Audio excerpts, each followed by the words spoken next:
L'anime commence avec notre protagoniste, Takuto, qui s'amuse avec un jeu en ligne depuis son lit, dans sa chambre. Mais après quelques secondes, il perd connaissance. Peu à peu, il sent son esprit s'envoler vers un autre lieu, et lorsqu'il ouvre les yeux, la première chose qu'il voit, c'est qu'il se trouve dans un endroit qu'il n'a jamais vu auparavant. Mais au lieu de paniquer comme la plupart d'entre nous le feraient, il est incroyablement excité de pouvoir respirer l'air frais. Eh bien, quand on a des attentes basses, rien ne peut jamais vous décevoir. C'est alors qu'une femme s'approche pour le saluer. Takuto est stupéfait de la reconnaître, c'est Tatu. Elle confirme qu'il a raison et l'appelle roi. On nous explique alors que, pendant que Takuto était malade, il jouait à un jeu de stratégie 4X dans un univers de fantasy sombre, Eternal Nation. Le personnage qu'il adorait le plus dans ce jeu était cette femme, Atu. Réalisant qu'il s'agit vraiment d'elle, la première chose que fait Takuto est de se demander intérieurement ce qu'il doit faire, se questionnant sur le fait de savoir s'il s'agit d'un jeu de rôle. De plus, il suppose que si elle l'a appelé roi, c'est peut-être parce qu'elle pense qu'il est le leader des Minogras. À ce moment-là, Atu laisse échapper un petit rire et lui demande de se calmer. Ensuite, elle lui annonce qu'il a réussi à surmonter le mode cauchemar avec la civilisation la plus difficile à jouer, les Minogras, celle de la ruine, et qu'il est le joueur légendaire qui brille à la première place du classement. Cela laisse Takuto sous le choc. Atu lui fait savoir qu'elle se souvient de tout, faisant référence à tout ce qu'il lui a dit pendant qu'ils jouaient, comment ils ont dominé le monde ensemble à plusieurs reprises et toutes les fois où ils sont morts. Elle lui demande alors de ne pas s'inquiéter, car elle se souvient de tout parfaitement. Après avoir assimilé tout cela, Takuto mentionne que son style de jeu consistait à l'utiliser, elle, et qu'il espérait peut-être atteindre la puissance qu'elle possède. C'est pourquoi il est très heureux de pouvoir lui parler en personne. Atu lui répond qu'elle pense la même chose, que pouvoir lui parler est une joie immense. Quelques secondes plus tard, Takuto se demande s'il est au paradis et veut savoir si c'est elle qui l'a amené ici. Atu lui répond que non, et que lorsqu'elle s'est réveillée, elle était déjà là, donc elle ne pense pas qu'il soit au paradis. Si elle devait donner une hypothèse, elle dirait qu'ils sont dans un monde similaire à celui d'Eternal Nation. En lui prenant la main, elle lui dit qu'elle est heureuse de le rencontrer en personne et lui demande s'il veut recommencer ensemble. Elle évoque la possibilité qu'il soit dans un monde comme Eternal Nation, ou peut-être dans le monde d'où il vient, et bien que ce soit inconnu, elle souhaite construire un royaume ensemble, comme ils l'ont déjà fait auparavant. Takuto réfléchit à cela, car il ne sait pas ce qui se passe ni où il se trouve, mais comme ils sont déjà ensemble, il accepte l'idée de le faire à nouveau, de revivre ses jours heureux dans ce monde. Décidé, il lui dit qu'ils vont construire un royaume ensemble, un royaume rien que pour eux deux. Cela fait sourire Atu de bonheur, mais juste après, elle lâche un dialogue maléfique, se présentant comme Atu du Bourbier, fille du Limon, qui détruira le monde et dont le corps et l'esprit lui appartiennent désormais. En terminant, Takuto avoue que cela lui fait un peu honte, ce qu'elle reconnaît aussi, mais en mettant cela de côté, il lui indique qu'elle est sa seule subordonnée pour l'instant et qu'elle sera sa conseillère et sa main droite. De plus, leur civilisation est la plus maléfique. Mais comme il est spécialiste des affaires nationales, il veut lui rappeler que la première chose que font les Minogras, c'est de s'isoler. Un peu plus tard, Takuto utilise la création d'urgence pour invoquer une unité d'exploration de type insecte. Tous deux conviennent que cet insecte est assez répugnant, mais en ignorant cela, car il ne juge pas, Takuto rappelle à Atu que les Minogras sont une civilisation pacifique qui gouverne le mal et la ruine, ce qu'ils doivent garder à l'esprit dans leurs actions. En résumé, ils doivent éviter que les autres ne les découvrent. Pour cela, ils doivent collecter des informations sans être vus. Il ordonne alors à l'insecte d'explorer les environs. Pour l'encourager, Atu avertit l'insecte qu'il ne doit pas décevoir le grand Takuto, ce qui le fait partir à toute vitesse, effrayé. En voyant cela, Atu confirme que cette unité fonctionne comme si elle était sous son commandement, tandis que Takuto remarque qu'il peut partager sa vision, comme dans le jeu. Après avoir invoqué l'insecte d'exploration, Atu déclare qu'elle travaillera dur pour créer leur force militaire. Ou du moins, c'est ce qu'elle aimerait dire. Takuto mentionne que l'unité héros comme Atu se développe avec le temps, mais pour l'instant, sa force est de 3. Cela signifie qu'il court un risque très élevé, car tout affrontement avec un ennemi pourrait les anéantir complètement, ce qui le conduit à reconnaître que la difficulté est vraiment élevée. Plus tard, Takuto reste concentré sur l'exploration des environs à travers la vision de l'insecte, obtenant une meilleure idée de l'endroit où il se trouve. Il confirme que pour l'instant, tout n'est que forêt, et qu'il n'a trouvé ni animaux ni monstres. Atu lui fait remarquer que les forêts sont parfaites pour se cacher, mais qu'il est étrange qu'il n'y ait pas d'animaux. Elle s'excuse de ne pas lui être d'une grande aide pour le moment.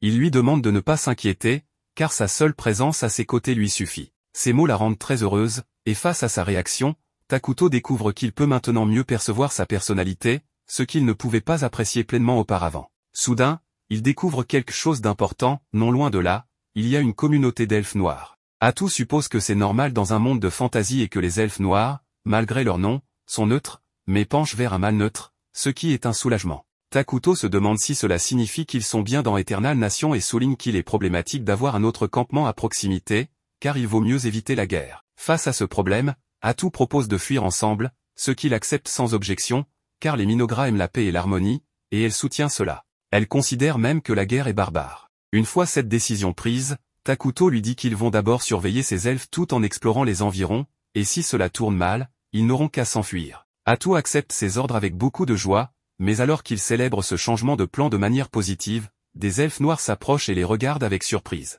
On nous montre alors ce qui se passait avec ce groupe d'elfes noirs quelques instants plus tôt. L'un d'eux dit à leur chef, le guerrier Jia, qu'il devrait abandonner ces terres maudites. Il veut aussi savoir pourquoi ils quittent la forêt. Jia explique qu'ils ont été expulsés de leur terre et n'ont nulle part où aller, et que les enfants ne tiendront plus longtemps. Comme il y a de la végétation dans ces zones, il pense qu'il pourrait y avoir de la nourriture. Un autre, nommé Emle, mentionne qu'aux confins du territoire inexploré d'Hidoragia se dresse une vaste forêt maudite, les terres maudites, et que selon les livres, quelque chose de très maléfique y a été scellé, ce qui empêche la vie de prospérer. Jia se contente de rire en entendant cela, pensant que ce ne sont que des superstitions, et souligne à quel point les arbres poussent bien ici. Il leur demande de ne pas abandonner, de ne pas perdre espoir, et que leur fierté et les esprits de leurs ancêtres leur montreront comment surmonter ces difficultés, bien qu'il admette intérieurement que cette forêt lui donne des frissons. Quelques minutes plus tard, ils tombent sur Takuto et Atu. Leur première réaction est de se figer, ressentant une mauvaise impression face à cet être étrange. Jia pense même que Takuto est l'incarnation du mal et que ce qu'il fera désormais pourrait affecter l'avenir de toute sa tribu, il doit donc être prudent. En leur présence, il s'agenouille et se présente comme un elfe noir du clan Mazaram, nommé Jia Najev, le guerrier chef. Il reconnaît que la personne devant lui est très importante et s'excuse d'être entré dans sa forêt sans permission. Atu maintient son rôle et le félicite subtilement d'avoir reconnu leur position, puis leur demande la raison de leur présence ici. Jia répond que le clan Mazaram, des elfes noirs, vivait autrefois dans les terres centrales d'Hidoragia. Comme il commence à donner trop de détails, Atu lui ordonne de manière intimidante d'aller droit au but. Sous cette pression, Jia explique rapidement qu'ils ont été persécutés et chassés de leur foyer, ce qui les a conduits à cette forêt. Dans son esprit, il se reproche d'embellir leur situation, ressentant la peur que Takuto et Atu inspirent. Soudain, Takuto remarque qu'ils sont très maigres, et Atu commence à expliquer pourquoi. Sans perdre de temps, Jia indique qu'ils n'ont plus de nourriture et que, pour semer leurs poursuivants, ils n'ont pas pu se procurer de quoi manger, et cela depuis plusieurs jours. Pendant que Takuto réfléchit à ce qu'il doit faire, Jia se demande intérieurement pourquoi ils doivent en souffrir et ce qu'ils ont fait pour mériter cela, alors qu'ils veulent seulement un endroit où vivre en paix. Soudain, quelque chose roule vers lui, suivi de plusieurs autres objets, et il identifie une odeur sucrée. Takuto leur dit de prendre cela et leur demande s'ils connaissent les pommes, qui sont délicieuses et coupées en forme de lapin. En prenant une pomme, Jia répond que non, car ces fruits sont très différents de ceux qu'ils connaissent. Il hésite sur la conduite à tenir, conscient qu'il serait impoli de refuser cette offrande. Soudain, un elfe noir s'exclame que c'est délicieux après avoir mordu dedans, et les autres font de même, partageant le même avis. Comme si cela ne suffisait pas, Takuto leur annonce qu'il a aussi des poires et utilise un portail pour en faire apparaître plusieurs. Atu demande à Jia ce qui se passe, car le roi leur offre de l'aide et il ne fait rien. Jia heurte son front contre le sol en signe de supplication et explique qu'il y a d'autres comme eux qui ont fui jusqu'ici, y compris des enfants qui meurent de faim. C'est pourquoi il préfère donner ses fruits, offerts avec tant de bonté, aux autres plutôt que de les manger lui-même. Takuto, pris de compassion, commence à accumuler une montagne de fruits devant les elfes noirs. Pendant que la nourriture s'entasse, Atu s'agite légèrement. Elle pense au fait que les elfes noirs sont méprisés pour avoir renié la lumière. On dit que ceux du clan de la lumière leur ont permis de vivre, mais ils ont été forcés de vivre dans l'ombre, loin de la lumière. Personne ne leur offre jamais d'aide, alors en voyant une telle quantité de nourriture, Atu ne peut s'empêcher de demander à Takuto qui il est. Il ignore sa question et insiste pour qu'il prenne la nourriture. Nous voyons ensuite que les elfes noirs qui attendaient encore essaient de tenir bon, et comme par miracle, Jia arrive pour leur annoncer qu'il a trouvé de la nourriture. À partir de là, il la prépare pour nourrir les enfants, et tous sont soulagés d'avoir pu tenir jusque-là. Une des filles demande à Jia d'où vient toute cette nourriture, et il répond qu'elle a été obtenue par hasard, tout en gardant en tête l'image de cet être mystérieux. Le soir, l'ancien Moltar s'approche pour le féliciter de son bon travail, car les fruits qu'il a rapportés sont exquis. Mais il veut savoir ce qui s'est réellement passé. Après une courte pause, Jia lui raconte qu'il a rencontré une créature légendaire au cœur de la forêt, et que Emle avait mentionné qu'un tel être était scellé dans les terres maudites. Moltar suppose qu'il s'agit du roi de la ruine et explique que certaines légendes et livres anciens parlent de cela, disant que lorsque le monde atteindra sa limite, le roi de la ruine apparaîtra, apportant la perdition à tout et forçant le monde à repartir de zéro. Il précise qu'il ne sait pas si cette information est vraie, mais qu'il ne peut pas affirmer qu'elle est fausse non plus. Il ajoute que cet être ne leur a pas donné son nom, mais qu'il l'a trouvé si terrifiant qu'il pourrait bien être le roi de la ruine, un être qui semble échapper à leur compréhension. Cependant, une jeune femme le servait et traduisait ses paroles. Moltar remarque que, même s'ils ignorent s'il s'agit ou non du roi de la ruine, il est certain que ce n'est pas quelqu'un de bien. Maintenant qu'il a le ventre plein et a récupéré un peu de magie, il voit les choses plus clairement et affirme que cette forêt n'est pas normale, et qu'il aurait dû s'en rendre compte plus tôt. Il demande ensuite ce que Jia a donné en échange de cette nourriture, mais en apprenant qu'ils n'ont rien donné, il se moque, car aucun être maléfique ne donnerait quelque chose gratuitement. Jia explique qu'ils ont simplement partagé des détails sur leur situation lorsqu'on leur a posé la question, et qu'ils pensent que leur excellence les a aidés par pure compassion.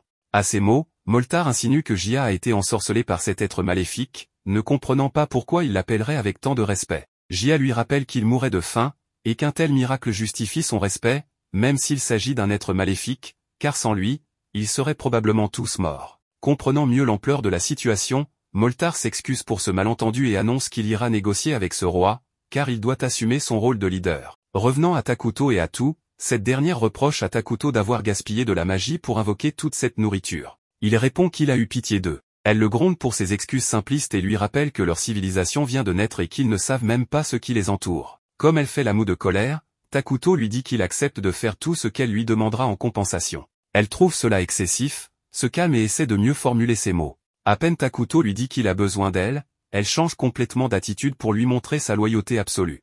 Laissant ce sujet de côté, il lui parle d'un problème, il n'a pas réussi à bien communiquer avec les elfes noirs. Bien qu'il puisse parler normalement avec elle, face aux autres, les mots ne lui viennent pas correctement, car il n'est pas doué pour communiquer. Alors qu'ils se morfondent à ce sujet, Atu essaie de le réconforter comme elle peut, pendant que l'insecte les observe.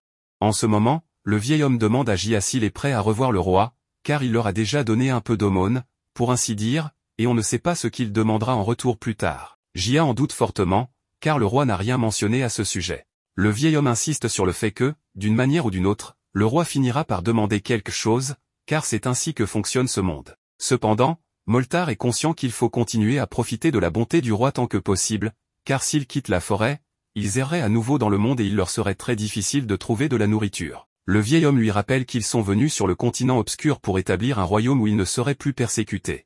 Et il se pourrait que ce soit leur dernière chance. Il espère que Jia réussira, car l'avenir de tous en dépend. Mais bien sûr, le protagoniste a entendu la conversation. Peu après, l'insecte va tout raconter au protagoniste. Ainsi, maintenant, le protagoniste sait que les elfes noirs se dirigent vers lui. Atu pense qu'ils viennent peut-être chercher la nourriture qu'ils n'ont pas pu transporter la dernière fois, car il y en avait trop.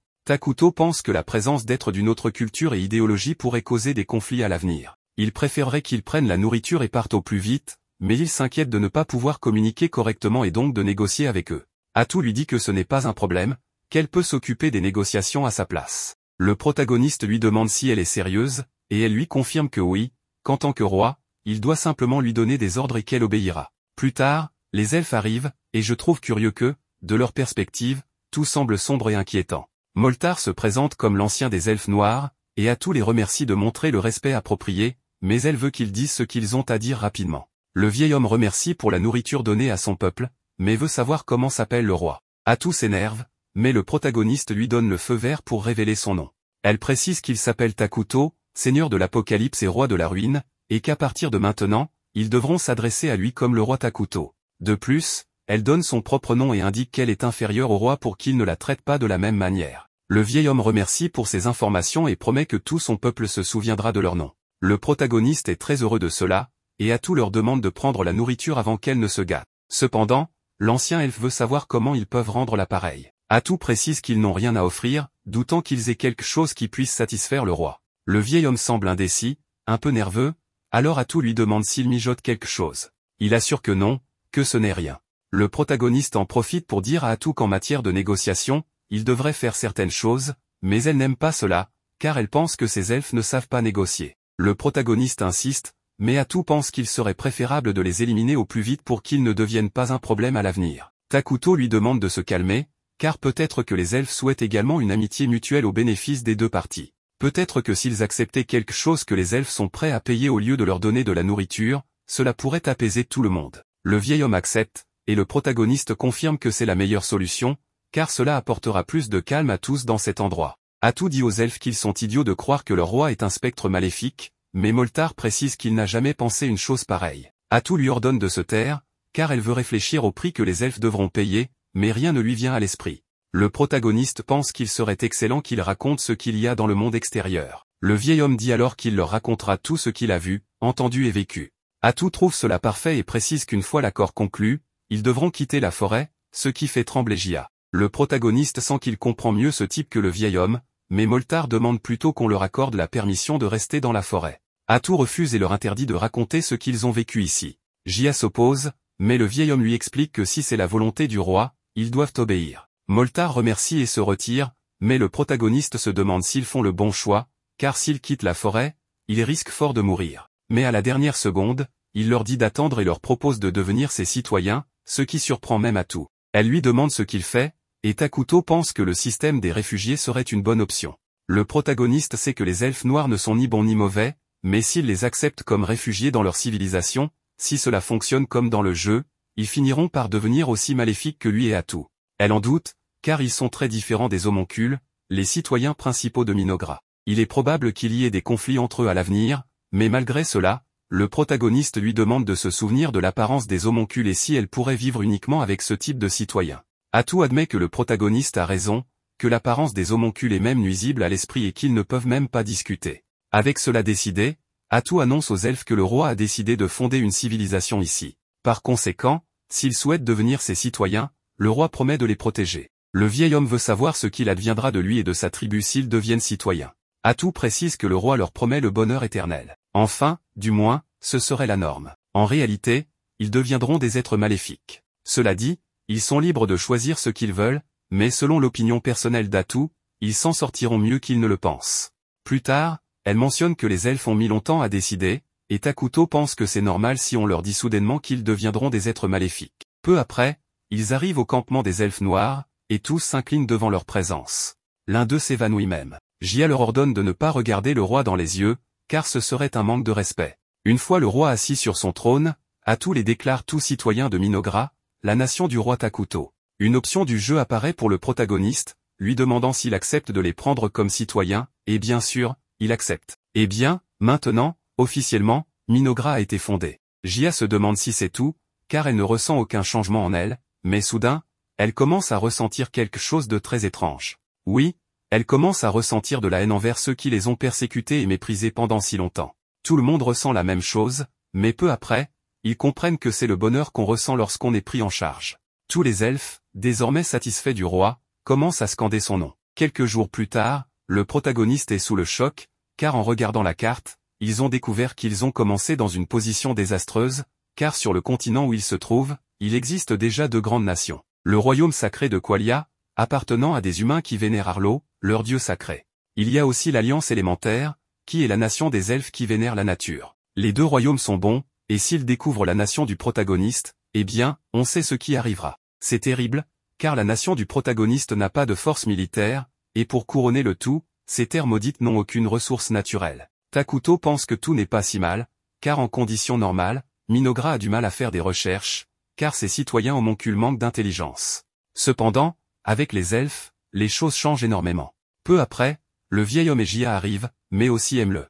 Jia explique qu'elle est très intelligente et connaît beaucoup d'histoires, ainsi que des choses sur d'autres nations. Emle sera d'une grande aide pour le roi et pour ses recherches. Atou remercie pour leur coopération et leur demande de ne pas être si formels, car le roi n'aime pas ces choses-là. Elle précise également qu'ils travailleront à des postes clés pour l'administration de la nation. Moltar s'occupera des affaires publiques, et comme il utilise la magie, le roi attend beaucoup de lui. Jia restera chef guerrier et dirigera les forces de Minogra. Jia accepte avec plaisir et dit qu'elle fera toutes sortes d'atrocités au nom du roi, ce qui déstabilise beaucoup le protagoniste, car en réalité, il est très opposé au conflit. Pauvre elfe, je ne comprends pas pourquoi le roi de la ruine et de la malveillance est si pacifiste. Atou leur demande de bien se reposer, car ils devront d'abord récupérer leurs forces.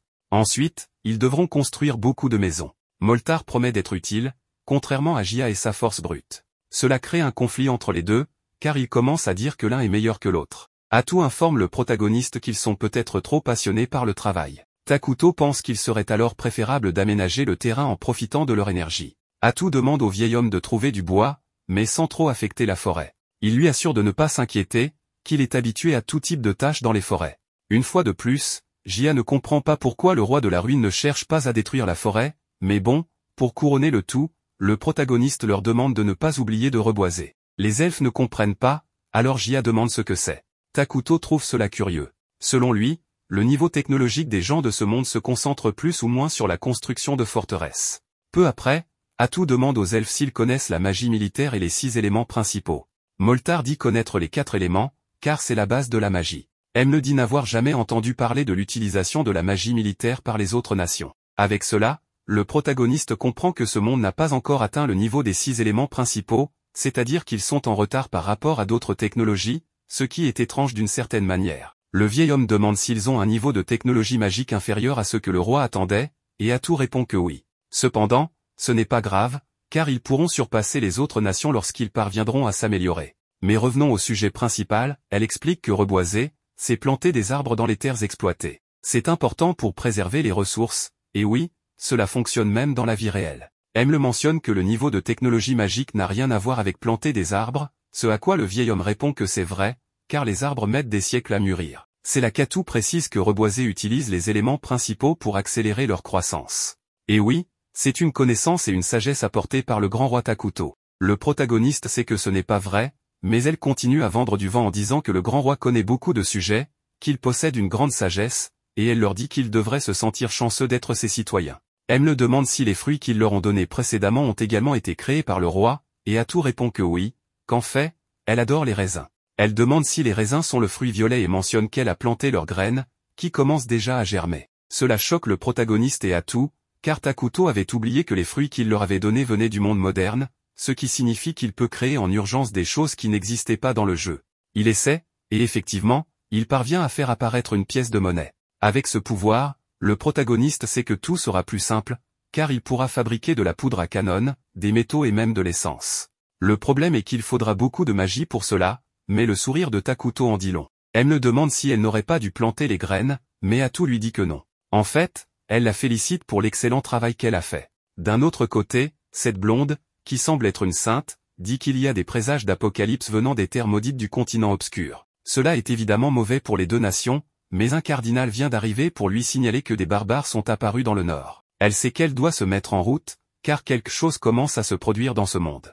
Nous retrouvons ici la sainte, accompagnée du cardinal et d'un groupe de soldats, alors qu'elle se dirige vers un champ enneigé. En avançant, l'un des hommes mentionne qu'on dit qu'elle possède un pouvoir spécial, mais à première vue, il ne le pense pas. En entendant cela, celui qui semble être le chef leur répond qu'ils comprendront bientôt ce qu'elle est réellement. Peu après, un groupe de monstres fonce sur eux à toute vitesse. Le cardinal demande à la sainte de se dépêcher, et elle commence à réciter une longue incantation. De son bâton, elle lance une puissante magie qui enveloppe tous les monstres dans une explosion de flammes. Tandis que les soldats restent bouche bée devant cette démonstration de pouvoir, le cardinal réagit de la même manière et affirme que, plus qu'une sainte, elle est une arme trop puissante. Les flammes s'élèvent jusqu'au ciel, disparaissent dans les nuages, et une lumière en sort. Le chef des gardes explique que c'est grâce à ce pouvoir que la nation peut repousser le mal et entretenir de bonnes relations avec le peuple des elfes. Elle enveloppe ses ennemis de flammes et les renvoie sous forme de fleurs. Il s'agit de l'une des 7 sauveuses du continent d'Hydragia, la sainte Soalina de la majestueuse sépulture. Le cardinal informe Soalina qu'il a envoyé les paladins dans les villages les plus proches. Elle lui parle alors de ce qu'ils évoquaient en chemin, le présage de l'apocalypse dans les terres maudites. Selon elle, il faudrait au moins envoyer des paladins pour enquêter. Le cardinal refuse, trouvant absurde de s'intéresser à ces terres du continent obscur, et affirme que la province centrale ne cédera pas ses paladins pour cela. Il prétend qu'ils ne sont pas si précieux que ça. Mais après ces paroles, Soalina lui annonce qu'elle ira elle-même. Le cardinal, agacé, lui rappelle qu'elle ne semble pas consciente de sa situation, elle n'est plus la simple villageoise qu'elle était. Elle le regarde simplement du coin de l'œil, ce qui l'irrite, mais il finit par accepter d'envoyer des hommes sous ses ordres. Lorsqu'il se retire, il l'insulte à voix basse, la traitant de gamine paysanne. Dans la nation de Minogra, Atu encourage les elfes noirs à s'amuser en construisant. Elle retrouve Takuto, qui se montre joyeux de voir les efforts des elfes pour ériger un trône et une salle du conseil. Atu lui dit que ce n'est que le début, il faut maintenant fortifier la civilisation, dominer les terres et traverser les cieux. Arrivent alors les ministres elfes, venus à son ordre. Avant la réunion, ils offrent un cadeau à Takuto, ce qui l'émeut. Il ne s'attendait pas à ce qu'il finisse aussi vite sa commande. Après avoir mis les vêtements, il est ravi de ne plus avoir à se promener en pyjama. Pourtant, pour les elfes, il n'a pas changé d'apparence. Atu leur dit simplement que leur roi est heureux de sa nouvelle tenue. La réunion commence, et Moltar demande quel bâtiment construire en premier. Le terrain est déjà nivelé, les branches élaguées. Elle explique qu'ils vont d'abord ériger un bâtiment pour la production alimentaire. On ne peut pas partir en guerre le ventre vide, même si ce n'est pas le but pour l'instant. Moltar demande alors si le roi ne peut pas créer de la nourriture illimitée. Atout leur rappelle que, plus ils grandiront, plus ils devront répartir les ressources, et qu'ils ne peuvent pas tout attendre du roi. Ensuite, elle place un étrange être vivant sur la table. Tous sont pris de court, aiment-le particulièrement. Atout leur explique qu'il s'agit d'un arbre de viande, un bâtiment qui produit une mystérieuse chair au goût humain, en grande quantité, et très nutritive. Moltar fait remarquer que certains refuseront sûrement de manger de la viande humaine. Mais Atout leur dit qu'ils ne font que l'expérimenter pour voir. Takuto accepte donc la création de l'arbre de viande. Atout ajoute qu'ils auront besoin d'un poste de commandement et d'un entrepôt pour stocker la nourriture. Le accepte de s'en charger. À ce moment, l'arbre de viande le remercie d'une voix troublante, ce qui le terrifie. Après tout, c'est un arbre qui parle, et qui produit de la chair humaine. Atout parle ensuite de la recherche, étant encore une petite nation, ils doivent acquérir au plus vite une technologie moderne, en priorité la magie militaire. La magie normale n'attaque qu'une dizaine de personnes, ce que Moltar dit pouvoir faire facilement. Mais Atout leur explique que la magie militaire permet d'anéantir des armées entières, de modeler le terrain et d'avoir bien d'autres usages stratégiques. Moltar, choqué, demande si une telle magie existe. Elle répond qu'il leur faut plusieurs génies en magie. Takuto estime que ce n'est pas si complexe, donc ils pourront la développer rapidement. En comprenant à quel point leur roi est savant, Moltar s'emballe, et Takuto valide la décision de centrer la recherche sur la magie militaire. Atout annonce ensuite qu'il faut discuter des plans militaires, ce qui ravit Jia. Mais Takuto l'interrompt pour préciser qu'ils ne se concentreront pas là-dessus pour l'instant. Atout ajoute qu'une armée ne produit rien, consomme ressources et mana, et coûte cher à maintenir. Jia proteste en disant qu'ils ne peuvent même pas protéger leur roi avec leurs forces actuelles. Moltar avoue, gêné, qu'ils sont tous deux recherchés comme chefs des elfes noirs. Atout comprend qu'ils s'inquiètent de leurs poursuivants et se tourne vers Takuto, espérant une solution. Ce dernier propose alors de créer un héros. Atout trouve l'idée excellente. Même s'il est coûteux d'en invoquer un, l'entretien est minime. Comme les autres ne savent pas ce qu'est un héros, Atout leur explique. Dans Minogra, les héros servent le roi. Ils sont puissants, dotés de capacités spéciales, mais souvent un peu fous. Il faut remplir certaines conditions pour les invoquer, mais ils peuvent en faire venir un très bientôt. Takuto ajoute qu'un héros coûte moins cher qu'une armée et attire moins l'attention. Jia le remercie pour cela. Takuto, lui, trouve ces sujets divertissants. Il pense à la magie collectée auprès des citoyens et constate que le mana de la nation augmente rapidement. Ce mana est proportionnel au bonheur du peuple. Plus ils seront heureux, plus la nation progressera. Il se promet alors de rendre tous ces sujets aussi heureux que possible. Pendant ce temps, dans une église, un chevalier nommé Lonius prie. Son supérieur lui dit de revenir, car ils n'ont pas de temps à perdre. Mais Lonius lui demande de se taire, expliquant que ce lieu est réservé à Dieu. En se retournant, le capitaine remarque un pendentif que Lonius cache aussitôt. Il comprend qu'il s'agit de son alliance, utilisée comme talisman protecteur. Il lui demande alors le nom de sa femme et de sa fille. Lonius refuse, affirmant que cela n'a rien à voir avec la mission. Le capitaine insiste, lui rappelant qu'il parle à un paladin de haut rang. Lonius finit par céder, sa femme s'appelle Marcha et sa fille, Mina. Le paladin lui répond qu'ils partiront bientôt, et que s'il l'entend prononcer leur nom dans son sommeil, il devra intervenir. Lonius pense que cet homme est grossier et malpoli, mais vu ses compétences, il n'est pas en position de se plaindre. En chemin, le paladin se plaint d'être envoyé sur le continent obscur. Lonius lui rappelle qu'ils doivent enquêter sur la révélation de Soalina, et que s'ils réussissent, le congrès des provinces du Sud les félicitera. Mais il craint qu'en cas d'échec, on le tienne pour responsable, étant le plus bas gradé. Le paladin trouve étrange qu'ils soient les seuls paladins envoyés, les autres étant des mercenaires. Lonius explique que les missions à l'étranger sont rares, donc on ne sait jamais combien de troupes il faut. Il suppose que si ce paladin l'accompagne, c'est qu'il y a une raison cachée. En sortant de l'église, ils sont accueillis par un groupe de chevaliers. Le paladin félicite Lonius pour avoir engagé tous ses mercenaires. Malgré son attitude, Lonius pense qu'il est rassurant de l'avoir à ses côtés. De retour à Minogra, le remercie Takuto pour être venu inspecter l'avancement des travaux. Takuto est impressionné par les maisons construites dans les arbres de viande dansant, et repense à sa vie de joueur, heureux de vivre cela en vrai. Le lui explique que cette zone est leur quartier résidentiel. Elle se spécialise dans les constructions arboricoles, mais ont mis les maisons en pause pour se concentrer sur les arbres de viande, en pleine croissance. Bientôt, elles termineront aussi l'entrepôt. Au sein de l'Institut de recherche magique, l'ancien Moltar dirige une équipe de génies. Ils ont découvert une source d'eau proche et prévoient de construire un aqueduc. Le bâtiment royal servira d'administration nationale, modeste mais suffisant pour commencer. Takuto apprécie le geste, heureux qu'ils aient pensé à chercher de l'eau. Il se souvient des elfes noirs émaciés qu'il a rencontrés, aujourd'hui plein de vie. Aime-le lui demande son avis, ils ont tout fait pour lui, espérant lui rendre sa bonté. Il lui dit que c'est merveilleux et qu'il est heureux de les avoir comme citoyens. Aime-le, ému, pleure de joie, ce qui surprend Takuto. Elle continue ensuite la visite, lui montrant des arbres de viande presque prêts à être récoltés. Atu rit avec lui en pensant que c'est comme tricher d'avoir autant de pouvoir. Soudain, un arbre de viande murmure qu'il est prêt, les effrayant tous. Ils se dirigent vers la source d'eau, mais en chemin, ils sentent que la forêt est étrange. Arrivés à la source, ils sont choqués de voir que l'eau est contaminée. Moltar arrive avec Jia, voulant s'occuper de l'aqueduc. Aime lui dit que l'eau n'est plus potable. Moltar vérifie, confirme, mais Atu boit quand même. Elle leur explique que ce sol est maudit, preuve qu'il fait désormais partie de leur territoire. Takuto leur fait respirer profondément, ils se sentent alors revigorés. Atu précise que les terres maudites profitent aux êtres maléfiques et nuisent aux neutres et aux bons. En rejoignant Minogra, ils sont donc devenus maléfiques. Elle boit l'eau sans problème. Atu précise que les terres maudites serviront de barrière défensive. Bientôt, tout le territoire sera ainsi, grâce à son pouvoir. Mais cela risque d'attirer l'attention. Tous s'inquiètent, mais Atu les rassure, ils vont créer un héros. Moltar dit qu'il ne comprend toujours pas ce que c'est. Atu lui répond qu'il vaut mieux voir en vrai. Cela fait plusieurs jours qu'ils sont là, le moment est venu. Des tentacules jaillissent de son dos et tranchent de nombreux arbres. Elle leur dit qu'elle est elle-même une héroïne, et que ce n'est qu'un centième de sa puissance. Les héros peuvent anéantir des armées seuls. Tout le monde est stupéfait. Takuto ajoute que les héros sont cheatés, qu'ils deviennent plus puissants avec le temps même sans rien faire. Ils vivent la belle vie. Il ajoute que tant qu'ils restent isolés, Atu suffira à protéger la nation. Takuto la gronde pour avoir détruit la forêt et lui demande de nettoyer quand elle en aura le temps, ce qui déprime Atu. Jia et Moltar sont impressionnés par sa puissance, et par celle de leur roi. Moltar propose de construire un palais pour lui, ce que Takuto refuse, n'ayant pas de préférence. Mais on insiste, un palais produit des ressources et rend les citoyens heureux. Takuto accepte juste pour ça. Il ajoute qu'il aimerait un jour un château flottant.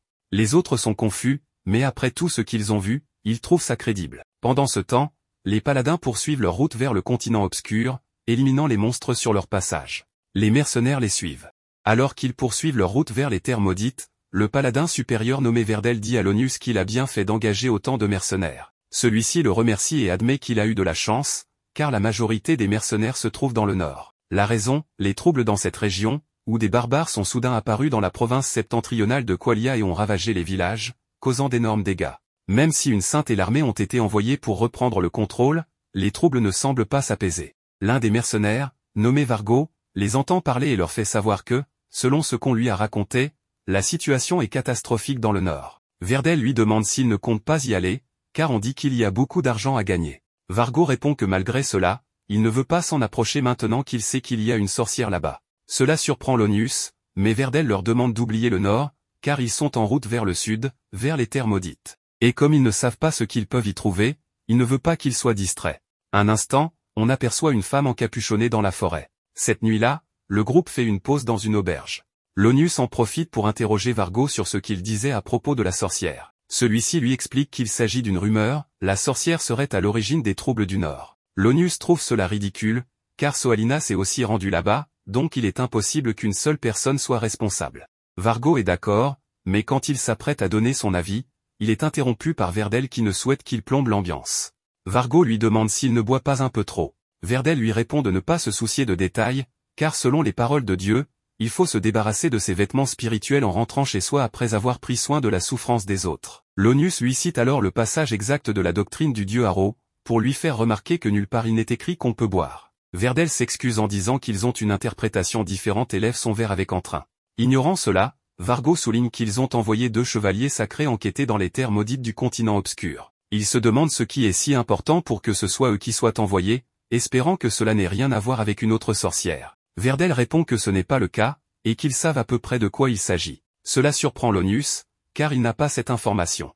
Vargo lui demande alors les détails. Verdel leur explique que les elfes noirs se sont réfugiés dans ces terres, ce qui inquiète leur chef, car il pourrait y causer des problèmes. Vargo trouve cela sensé, cette race est experte en malédiction et assassinat. Il ajoute que s'ils se cachent et gagnent en puissance, ils finiront par attaquer. Verdel lui dit de ne pas s'en faire, cette fois, ils sont juste là pour enquêter, et si la situation devient dangereuse, ils n'auront qu'à fuir. Vargo est content de ce plan, mais Lonius demande à Verdel s'il pense que c'est ainsi que l'avant-garde de Dieu doit agir, car leur devoir est de combattre le mal. Verdel change alors de ton pour lui conseiller de ne pas être avide de gloire. Le moment viendra où il devra agir, mais ce n'est pas une décision à prendre à la légère. Alors que Lonius insiste, Verdel lui rappelle qu'il a une famille, tout comme les autres hommes ici présents, une raison suffisante pour revenir vivant. Il conclut le sujet et annonce à tous qu'ils atteindront demain le continent obscur, alors autant en profiter pour boire ce soir. Pendant ce temps, Takuto rassemble les elfes noirs autour de lui pour une démonstration. Après s'être préparé, il envoie une énorme quantité de mana sur un tas de fruits de l'arbre de chair. Peu après, cette masse commence à prendre forme jusqu'à devenir un insecte. Les responsables sont stupéfaits, et Molta demande à Takuto s'il peut vraiment créer la vie. Takuto sourit, tandis qu'Atu annonce que c'est le pouvoir du monarque, le roi Takuto. Elle ajoute que leur espèce détient encore bien plus de puissance, et que la dévotion et le bonheur du peuple donneront encore plus de pouvoir à leur roi. Elle leur demande donc de lui montrer plus de dévotion. Les elfes noirs acclament leur roi. Le système notifie à Takuto qu'il a produit une nouvelle unité via la méthode normale. De retour sur son trône, il dit à Atu qu'il est content que tout se soit bien passé et que les elfes noirs aient accepté les résultats sans hésiter. Mais tous deux admettent qu'ils ignorent encore beaucoup de choses. Atu lui conseille de ne pas s'en inquiéter, ce rituel prouve qu'ils peuvent produire de nouvelles unités. Takuto comprend alors qu'ils peuvent invoquer un héros. Il se réjouit à l'idée, et même s'il leur faudra beaucoup de mana, il voit enfin un avenir. Selon lui, avec 2 héros, ils auront la force nécessaire. Celui qu'il veut invoquer en premier est Isla, la reine des insectes. Il sait qu'elle est très puissante, elle peut renforcer toutes les unités d'insectes, produire des larves pour le travail, ce qui la rend parfaite pour la guerre et les affaires nationales. Atu le félicite pour cette décision, mais lui rappelle que les autres héros ont des personnalités horribles. Takuto se souvient que l'un d'eux veut dominer le monde, et qu'un autre préfère semer le chaos, bref, tous sont problématiques. Ils s'accordent à dire qu'il ne vaut mieux pas les invoquer tout de suite, car ils doivent d'abord se concentrer sur la nation. Malgré tout, Takuto veut les rencontrer, car leurs compétences restent précieuses. Le lendemain matin, Lonius et les autres croisent un géant des collines. Lonius critique le fait que de tels monstres puissent apparaître en plein jour, une chose qui n'arrive que sur le continent obscur. Vargo lui demande de l'aide pour le vaincre, mais Verdel annonce qu'il s'en chargera seul pour ne pas perdre de temps. Il marche droit vers le géant, tire son épée, et demande aux autres de ne rien faire. Quand le géant attaque, Verdel commence un enchantement d'art sacré. Cela intrigue Vargo, alors Lonius explique qu'il s'agit d'une technique secrète de Qualia consistant à impliquer Dieu dans la lame par la prière. Une fois l'épée chargée, Verdel encaisse le coup du gourdin du géant et contre-attaque en le coupant en deux. Lonius explique que le pouvoir divin renforce les chevaliers sacrés et les inonde de puissance pour détruire le mal, un pouvoir comparable à celui d'un petit dragon. Sans attendre, Verdel lance une série d'attaques rapides avant de l'achever avec un coup vertical puissant. Lonius le félicite, pensant qu'avec cette puissance, leur mission se déroulera sans accroc. Mais Verdel n'apprécie pas ses propos et lui reproche de parler trop vite, ce qui déplaît au groupe. De retour avec Takuto, alors qu'il s'apprête à manger son hamburger, Atu lui demande s'il ne préfère pas quelque chose de plus sain. Bien que ce ne soit pas interdit, il pense qu'il devrait manger mieux. Takuto en a marre de ce genre de remarques et croque dans son hamburger. Il raconte qu'à l'hôpital, il ne mangeait que des plats sains, et il s'inquiète pour elle. Atu lui demande pourquoi, et il lui répond que c'est parce qu'elle ne mange que des salades. Elle rétorque que c'est par goût, mais admet qu'un régime uniquement à base de salade ne serait pas bon non plus. Takuto se dit que, malgré sa cruauté, elle mange étonnamment sainement. Changeant de sujet, il lui dit que tout cela commence à devenir incroyable. Elle pense qu'il parle des matériaux du palais, preuve que les elfes noirs se donnent à fond. Cela lui rappelle quelque chose, et il demande à ce qu'on convoque Moltar et les autres une fois le repas terminé. Atu accepte et lui demande de quoi il souhaite parler. Takuto répond qu'avec les insectes, il peut désormais voir les environs de la forêt, et il veut savoir ce qu'il doit faire. Atu comprend qu'il fait référence à la ville voisine. Takuto confirme, elle n'appartient pas à Qualia. Atu confirme que Qualia est bien plus au nord, et que cette ville est neutre, située à l'est. Elle pense qu'il faut donc décider de la marche à suivre. Elle suppose aussi que cette ville sera la première à apprendre leur existence, étant si proche. Takuto se réjouit qu'elle soit neutre, s'ils étaient gentils, ils ne pourraient pas négocier. Atu commence à soupçonner un danger potentiel, mais Takuto minimise. Il dit qu'il n'y a aucun signe que Minogra soit connu. Elle l'avertit que s'il dit cela, cela déclenchera un événement. Takuto prend ça comme une blague, mais son expression change soudainement, une bande d'hommes armés se dirige vers eux. Ne voulant pas attirer l'attention, il demande à Atu de les faire partir pacifiquement. Mais si ce n'est pas possible, elle devra faire ce qu'il faut, ce qu'elle accepte sans hésiter. Pendant ce temps, Lonius et les autres arrivent enfin face aux terres maudites, un océan d'arbres hostiles à toute forme de vie. Verdel, le regard déterminé, donne l'ordre d'avancer, mais les arrête peu après. Lonius remarque une silhouette féminine encapuchonnée approchant lentement. Verdel lui ordonne de s'arrêter et lui demande qui elle est et ce qu'elle fait ici. Elle s'incline et explique qu'elle est une elfe noire, réfugiée dans la forêt pour survivre, et qu'elle a compris qu'ils viennent du royaume sacré de Qualia. Elle veut savoir pourquoi ils sont là. Verdel refuse de répondre tant qu'elle ne répond pas à ses questions.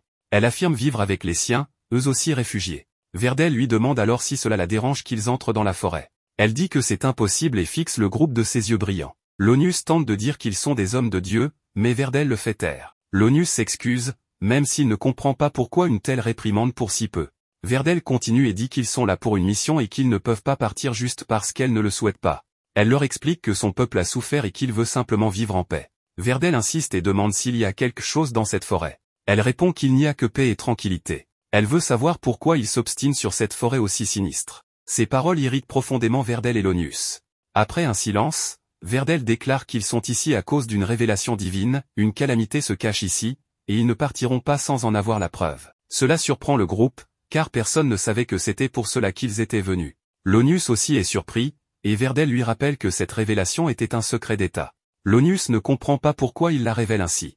Verdel lui dit de se taire à nouveau. L'Onius pense que partager une révélation divine sans autorisation est un péché grave, même pour un haut chevalier sacré. Il menace de le dénoncer à leur retour, ce à quoi Verdel répond qu'il fasse ce qu'il veut.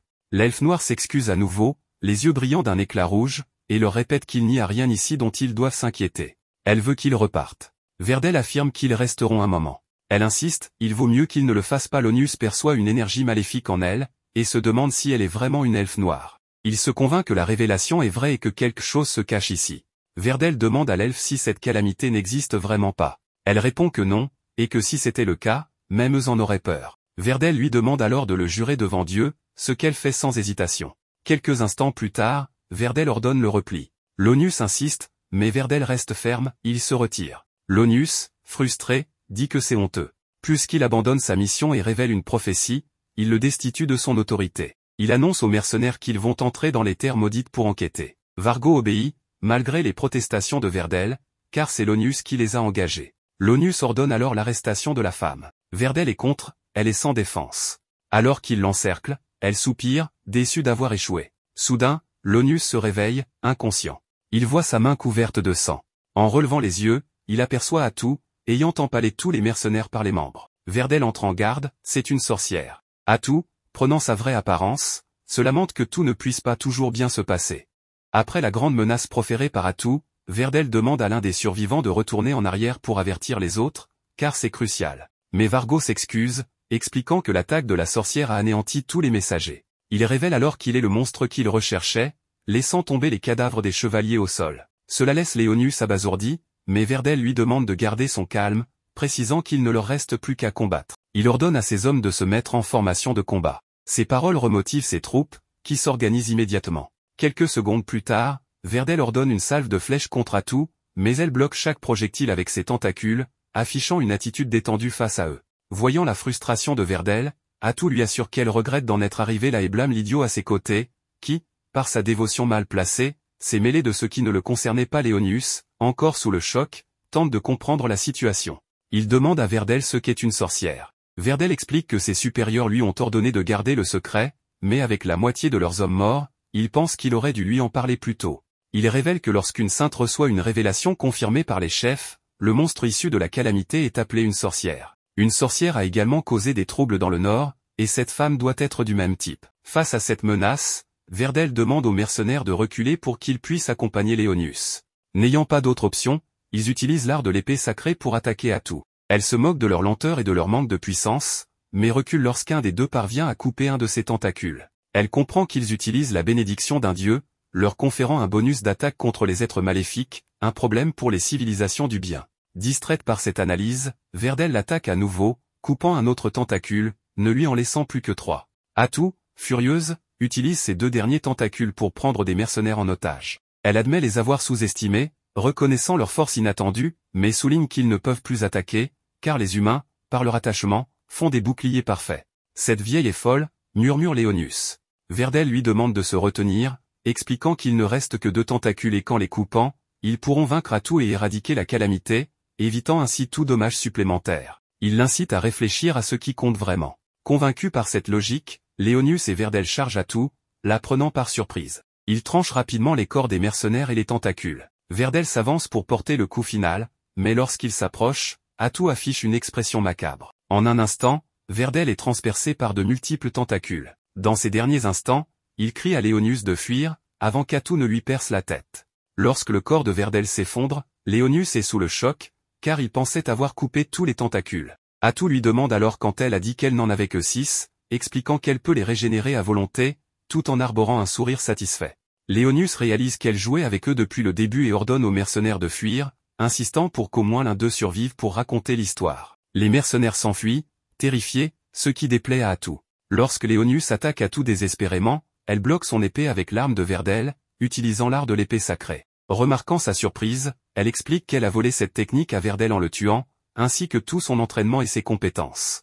Elle enchaîne avec une série d'attaques rapides, sans utiliser ses tentacules, trouvant cela amusant. Elle souligne que Verdel était un paladin digne de sa réputation, mais le blâme pour sa mort à cause de son aveuglement. Soudain, elle mentionne le nom de la femme de Léonius, Marcha, et de sa fille, Mina, le choquant. Elle confirme avoir volé tous les souvenirs et sentiments de Verdel, révélant que plus elle tue, plus elle devient puissante. Atou partage certains des souvenirs de Verdel, qui se demandait ce qu'il adviendrait de Léonius et de sa famille s'il mourait. Elle trouve cela héroïque, digne d'un paladin, et demande à Léonius ce qu'il ressent.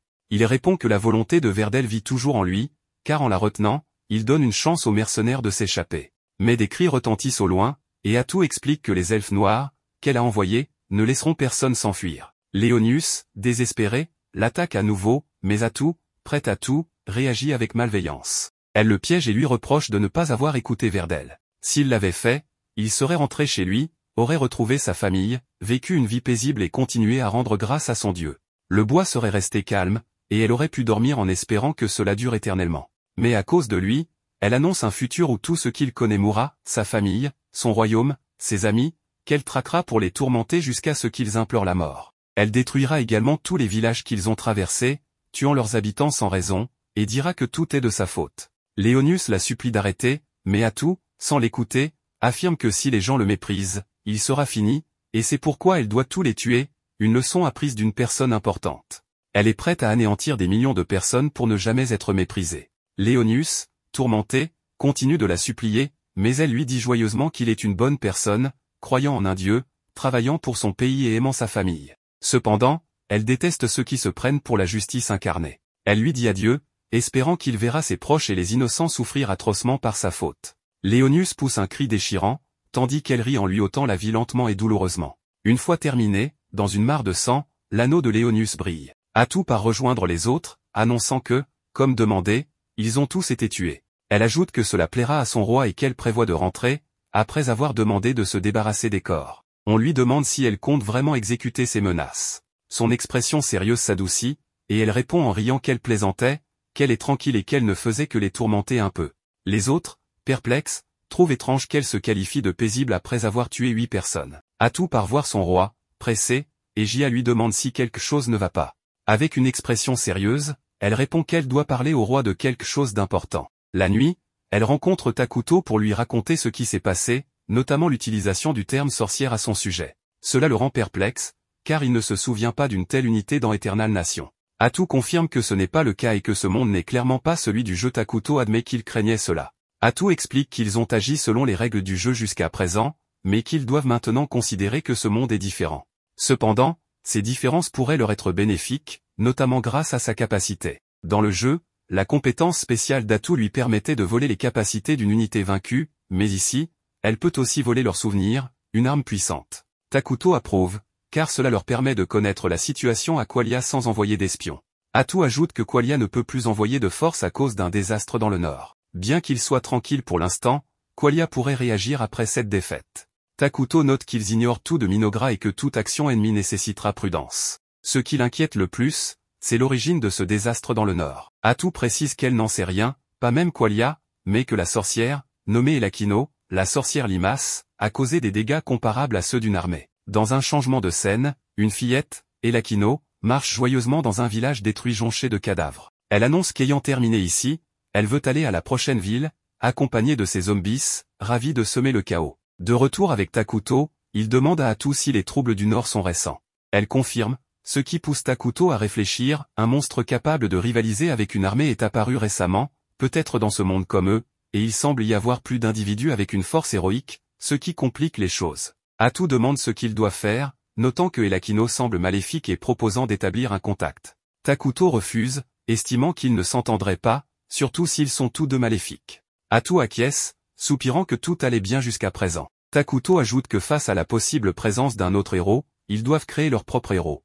Il pensait à cela, mais estime qu'il faut y réfléchir davantage, peut-être en se concentrant sur des forces pour combattre. Atu soutient cette idée et promet d'aider, même si réunir le mana nécessaire prendra du temps. Takuto la remercie et mentionne qu'il envisage de revoir leur stratégie, pas seulement pour Isla, mais aussi pour changer leur politique. Il déclare vouloir forger une alliance, car Qualia est un ennemi clair, et face à l'inconnu de la sorcière, une alliance avec une autre nation serait bénéfique. Atu comprend, mais doute que ce soit possible, étant des êtres maléfiques. Takuto répond que cela fonctionnera si une nation neutre y gagne quelque chose. Atu propose la nation de l'Est, et Takuto confirme qu'après avoir pris le palais, il enquêtera sur cette nation pour renforcer leurs forces et proposer une alliance. Dans une autre scène, les défenses d'une ville affrontent une attaque ennemie soudaine, ce qui les angoisse. Leur mage principal frappe les ennemis avec une puissante attaque magique depuis le ciel, impressionnant ses alliés. Mais lorsqu'il tente de partir, on lui signale que les ennemis sont plus nombreux et résistent. Inquiet, le mage demande des renforts, se demandant ce que sont ces monstres étranges, jamais vus auparavant. Alors qu'Atu s'apprête à quitter Takuto, elle s'arrête à la porte, hésitant à parler par timidité. Elle avoue avoir peut-être exagéré avec les paladins, craignant des conséquences graves. Takuto, nonchalant, lui demande ce qu'il y a de mal à cela, la surprenant. Un silence s'installe, puis Atu perçoit un changement en lui, il se transforme brièvement en roi de la ruine avant de redevenir normal. Takuto lui assure que ses actions ne l'offenseront jamais, car il lui fait confiance et veut qu'elle continue à l'aider. Touché, Atu promet de lui offrir toute sa force, oubliant l'image qu'elle a eue de lui. Dans son enthousiasme, elle lui dit de lui demander n'importe quoi, frappant l'air pour montrer sa motivation. Takuto la regarde avec un sourire, heureux de la voir redevenir elle-même. Peu de temps après, le palais de Takuto est enfin achevé, marquant le début de l'essor de son royaume. Il est enthousiaste, car il a toujours rêvé d'un palais grandiose. Atu lui assure qu'un jour, il sera assez grand pour percer les cieux. Cependant, cette discussion sur le palais amène Atu à réaliser que, bien que Takuto soit leur roi, il n'a pas encore un seul serviteur à son service. Il n'y avait pas vraiment réfléchi, mais il serait étrange pour un roi de ne pas avoir de serviteur personnel. Atu lui demande alors s'il a une préférence pour qu'elle puisse lui en trouver un. Takuto répond timidement qu'il se contenterait de n'importe qui, tant que la personne est facile à aborder, car il est un piètre communicant. En fait, il n'a pas vraiment tenu de conversation avec les elfes noirs depuis son arrivée. Atu pense que c'est surtout parce qu'il ressemble à une masse d'énergie négative à leurs yeux. Quoi qu'il en soit, elle lui assure qu'il n'a pas à s'inquiéter, car elle a un plan parfait. Takuto trouve l'enthousiasme d'Atu un peu inquiétant, mais décide de la laisser faire pour voir ce qu'elle prépare. Atu convoque immédiatement Jia, Moltar et Emle, leur ordonnant de rassembler toutes les jeunes filles du village, car Takuto les désire. Takuto et Moltar sont stupéfaits par ce qu'ils viennent d'entendre, mais Moltar veut lui laisser le bénéfice du doute et demande à Atu pourquoi elle donne un tel ordre. Atu explique qu'elle a choisi des jeunes filles, pensant qu'il serait plus facile pour Takuto de s'entraîner à discuter avec elle. Mais au lieu de s'expliquer clairement, elle déclare audacieusement que Takuto aime les jeunes filles. Cela va trop loin. Takuto interrompt Atu pour l'empêcher d'aggraver les choses et lui demande d'expliquer sans le faire passer pour un prédateur. Après avoir entendu l'histoire complète, Moltar et les autres sont soulagés d'apprendre que Takuto voulait simplement un serviteur avec qui il serait facile de parler. Il a spécifiquement demandé des jeunes filles, car le royaume manque de main-d'œuvre, et il ne voulait pas détourner des travailleurs précieux pour en faire ses serviteurs. Les enfants, qui ne peuvent pas encore travailler, étaient donc le meilleur choix. Moltar et les autres sont impressionnés par la réflexion de Takuto. Ils acceptent de lui amener les enfants, et Takuto se réjouit à l'idée d'avoir des gens avec qui discuter. Cependant, il n'a pas pris en compte un détail, pour les gens ordinaires, il ressemble toujours à une calamité ambulante. Ainsi, les enfants éclatent en larmes dès qu'ils le voient. Takuto se sent très mal après cet incident.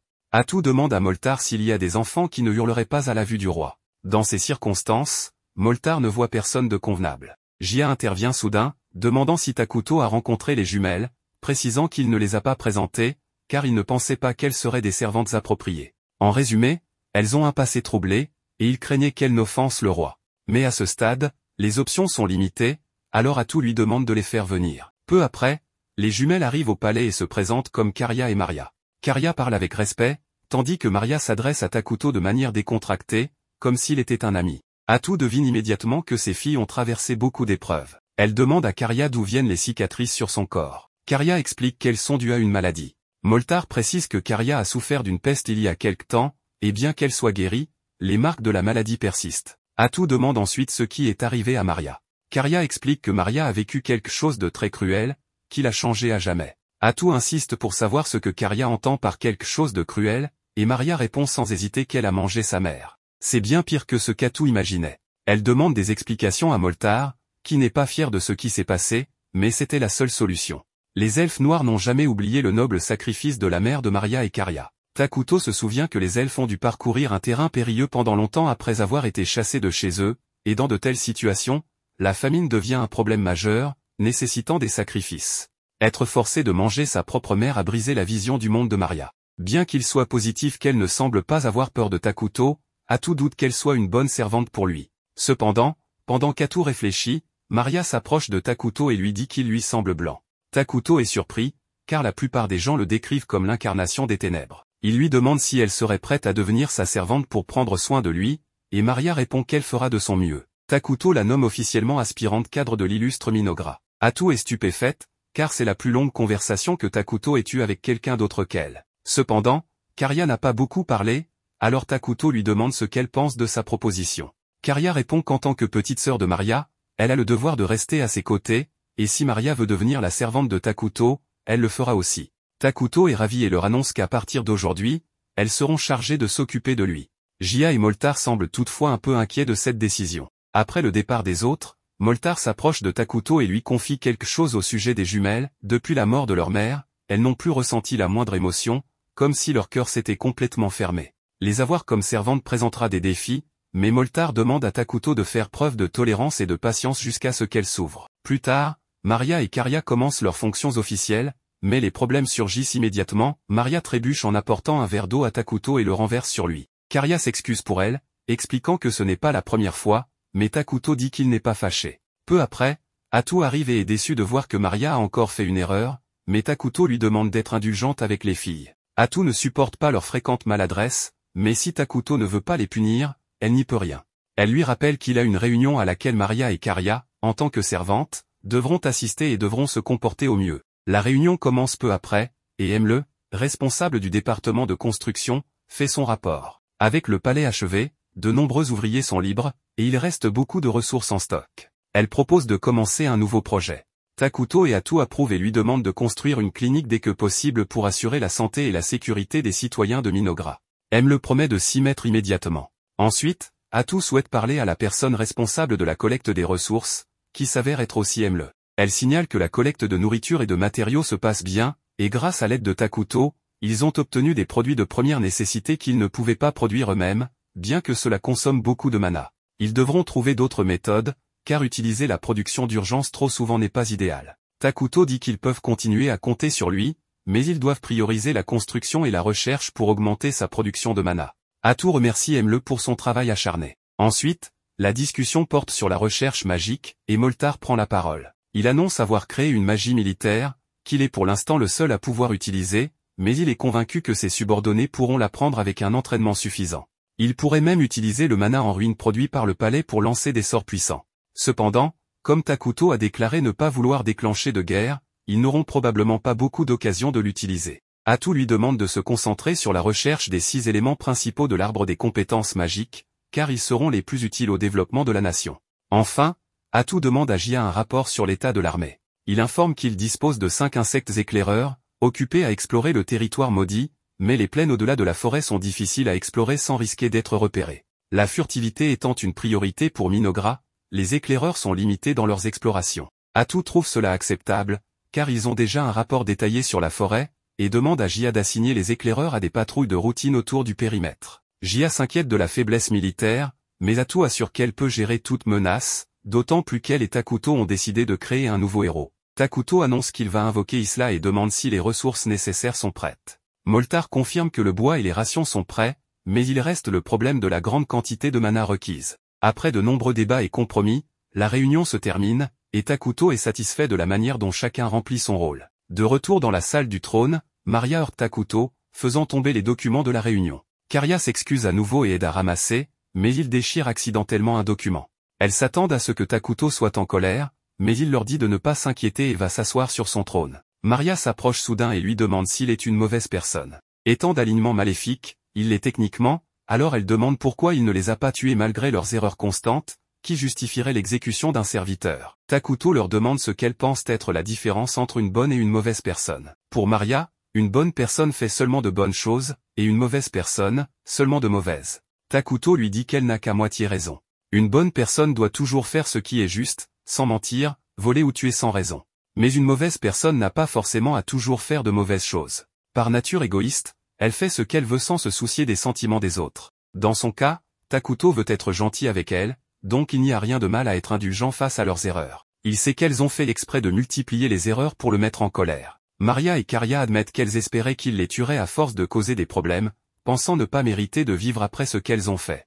Takuto comprend qu'il leur est difficile de se pardonner, et bien qu'ils ne puissent pas se mettre à leur place, il est sûr que leur mère s'est sacrifiée pour qu'elles vivent. Il veut qu'elles sachent qu'elles sont libres et que le meilleur moyen d'honorer ce sacrifice est de vivre pleinement. Ce ne sera pas facile, mais il sera à leur côté à chaque étape. Les deux éclatent en larmes face à la gentillesse de Takuto et l'enlacent fort. Quelques heures plus tard, Atu entre et trouve les jumelles endormies sur le trône de Takuto. Un peu jalouse de leur proximité, elle annonce que le rapport sur la ville voisine, Dragontan, est prêt. Faisant partie de la nation neutre multiraciale de Fonkaven, Dragontan abrite diverses races, ce qui rend Takuto optimiste quant à des négociations, mais il s'inquiète de son emplacement isolé. Atu explique que la ville a été construite là à cause d'une mine de veines de dragon, précieuse pour leur production naturelle de mana. Elle suggère de s'en emparer rapidement. Le rapport indique aussi que Dragontan est attaqué par des barbares comme des ogres et des gobelins, et peine à se défendre. Takuto demande si la ville a reçu de l'aide de sa patrie, mais aucun renfort n'a été envoyé, et la situation ne s'améliore pas supposant qu'il y a des réfugiés.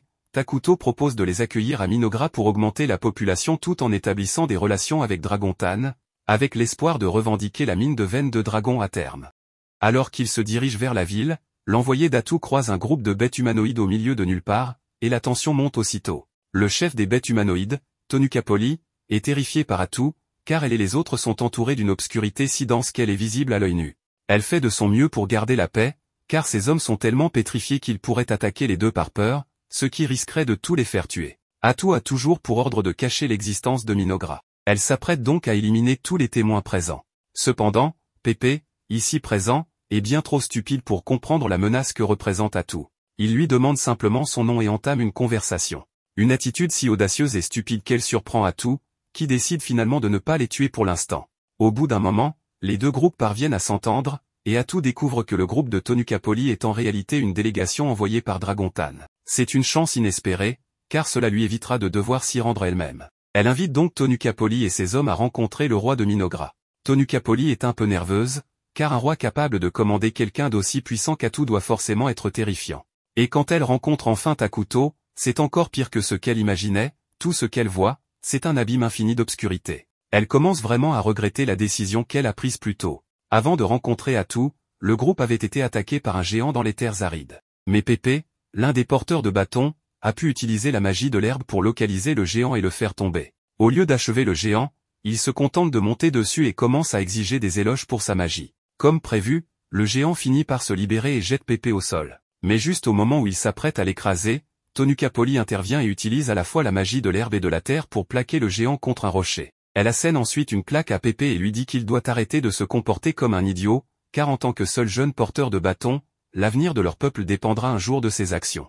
Pépé promet de faire de son mieux, mais il est clair qu'il ne comprend pas l'importance de son rôle. Si Dragontan continue d'être attaqué par des géants, il ne sera qu'une question de temps avant qu'il soit complètement détruit. Mais ils ignorent totalement ce qui pourrait en être la cause. Le seul indice dont ils disposent est la rumeur d'une calamité apparaissant dans les terres désolées. Tonukapoli déclare donc qu'elle a l'intention d'aller enquêter, et d'enseigner à Pépé quelques notions de responsabilité. Elle l'oblige à l'accompagner, mais regrette déjà cette décision, car un seul faux pas de sa part pourrait tous les faire tuer. Peu après, Pépé prend soudain la parole et demande à Takuto s'il veut être son ami. Tonukapoli panique, car s'adresser aussi directement et impudemment à un roi pourrait valoir une exécution. Elle s'empresse de s'excuser et tente de justifier l'impulsivité de Pépé, mais à sa grande surprise, Takuto semble sincèrement heureux de cette proposition d'amitié, et répond qu'il aimerait beaucoup s'entendre avec lui. Ensuite, un festin est organisé pour accueillir Pépé et le groupe de Tonukapoli. Une fois que tous sont installés, Maria et Karia leur servent un verre de jus de pomme. Tonukapoli en boit une gorgée et est stupéfaite, elle n'a jamais rien goûté d'aussi délicieux.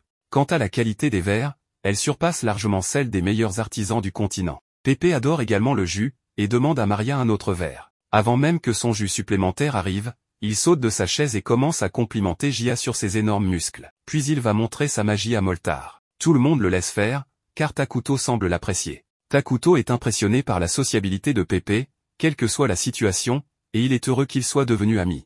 Mais il n'a jamais eu d'amis auparavant, donc il n'est pas vraiment sûr de ce que les amis sont censés faire. Pendant que Pépé se fait réprimander par Tonukapoli, Takuto attire son attention et lui propose de jouer à un jeu.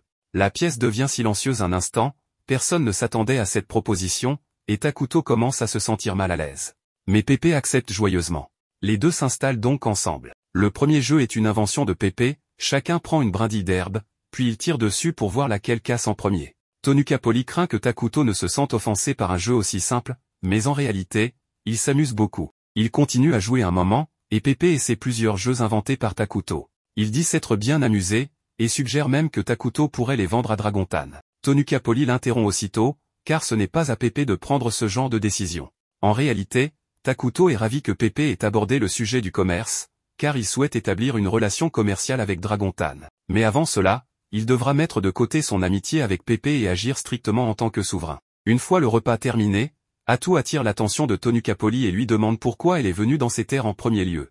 La question la met mal à l'aise, mais elle répond que son pays subit des attaques constantes de la part des barbares. Atu est un peu surprise que ce soit les barbares qui attaquent Dragontan, car ils évitent habituellement les grandes villes. Tonukapoli explique justement que c'est pour cette raison qu'elle est venue enquêter sur la cause de ce comportement inhabituel. Takuto lui demande alors si cela signifie qu'il manque de puissance militaire pour repousser efficacement les barbares. La pression de Tonukapoli monte légèrement, si Takuto découvre à quel point la situation à Dragontan est critique, Minogra pourrait décider de les envahir plutôt que de négocier. Elle ment donc, affirmant que Dragontan possède encore assez de force pour repousser les barbares, mais que la nature inhabituelle de leur mouvement nécessite d'être étudiée. Son argument parvient à convaincre tout le monde que Dragontan est encore capable de se défendre. Mais alors, Pépé ouvre la bouche et déclare être perplexe, car plus tôt Tonukapoli lui avait dit qu'ils étaient là parce que si on ne découvrait pas pourquoi les barbares attaquaient, Dragontan serait condamné. Atu commence à plaindre Tonukapoli, qui doit supporter Pépé en permanence. Mais elle et Takuto lui assurent qu'ils n'ont aucune mauvaise intention envers Dragontan, donc elle n'a rien à craindre. Pour l'instant, ils sont surtout concentrés sur leurs affaires intérieures, et n'ont aucun projet de guerre ou de conquête d'autres nations dans un avenir proche. Cependant, concernant la question des barbares, ils ne peuvent pas l'ignorer. Si Dragontan venait à tomber entre leurs mains, Minogra, en tant que royaume voisin le plus proche, serait probablement le prochain sur la liste. C'est donc aussi leur problème. Tonukapoli est stupéfaite et demande s'ils sont prêts à offrir leur aide, car franchement, avec les ressources qu'ils ont déjà trop étirées pour construire une ville près de la veine de dragon, celle-ci est vouée à tomber si rien n'est fait. Atu demande à Takuto ce qu'il pense qu'il devrait faire. Il répond qu'il veut aider son ami, et qu'il est prêt à fournir toute l'aide nécessaire. Tonukapoli est ravi d'entendre cela, mais elle demande ce qu'il veut en retour, car grâce à la grande gueule de Pépé, ils savent déjà que Dragontan est en très mauvaise posture. Atu répond tranquillement qu'ils veulent la veine de dragon. Tonukapoli espérait vraiment qu'il n'aborderait pas ce sujet. Mais dans la situation actuelle, elle n'est pas en position de refuser. Atu lui dit de ne pas trop s'inquiéter, car elle et Takuto sont tout à fait prêts à partager le contrôle de la veine de dragon avec Dragontan. Après tout, ils n'ont pas vraiment besoin de beaucoup de mana pour le moment. Mais ils souhaitent conserver le droit exclusif de choisir la conversion élémentaire issue de la veine de dragon. Tonukapoli est encore plus choqué d'apprendre que Minogra possède déjà la technologie nécessaire pour transformer le mana pur en énergie élémentaire, une technologie qui aurait pris à Dragontan encore 10 ans à parfaire.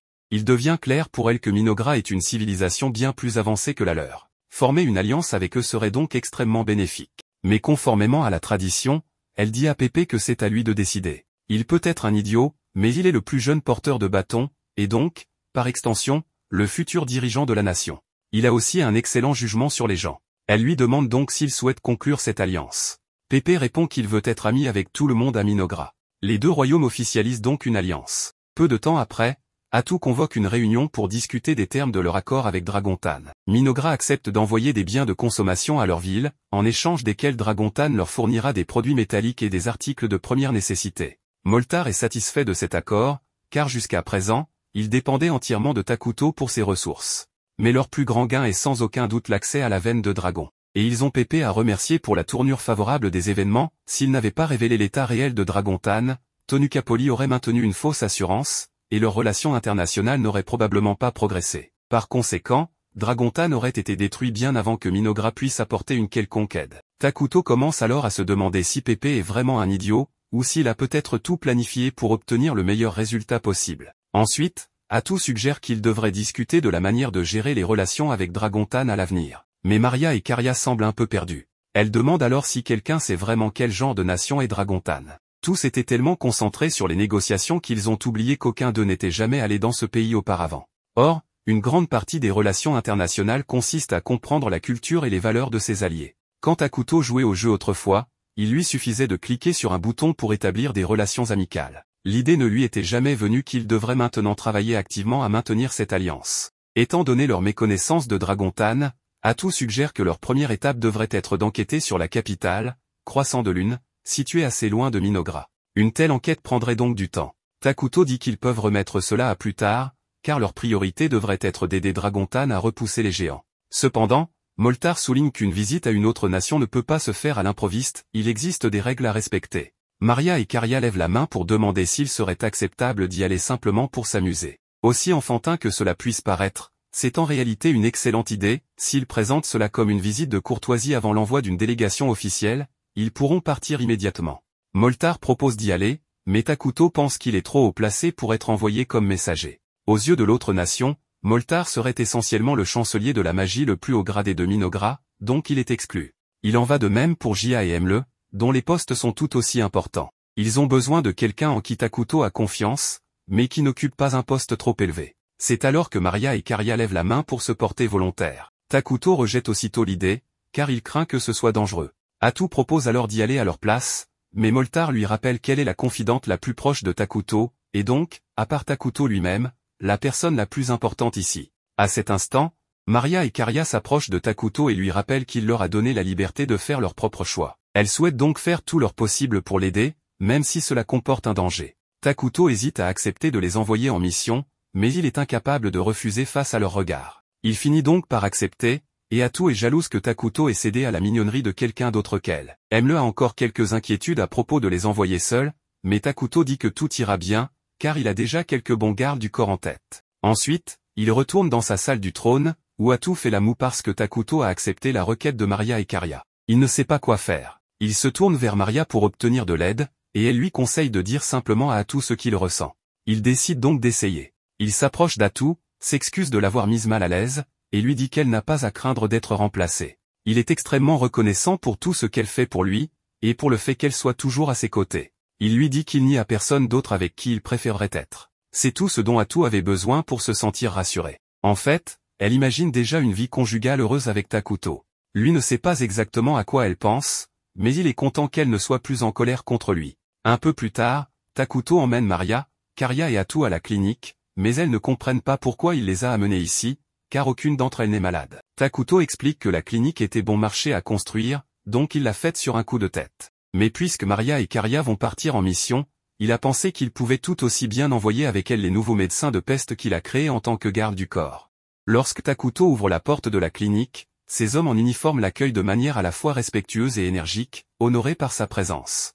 Sans perdre de temps, les trois s'agenouillent devant lui pour se mettre à sa disposition, une scène qui laisse Karia et Maria stupéfaites. De son côté, Atu, en observant cela, les approuve comme subordonnés du roi Takuto. Il explique qu'il les a créés en prévision du pire, mais qu'il les a gardés inactifs jusqu'à présent, ce qui les rend désormais parfaits pour la mission qui les attend. Atu approuve cette décision, car leurs compétences en font d'excellents gardes. C'est alors que Karia leur demande qui ils sont, et Takuto leur explique qu'il s'agit de médecins, qui soignent évidemment les blessures et les maladies, mais savent aussi se battre et ont pour mission de les protéger. Il leur ordonne ensuite de prêter attention à ces paroles suivantes, et leur confie la responsabilité de protéger ces deux jeunes filles durant leur voyage vers Dragontan.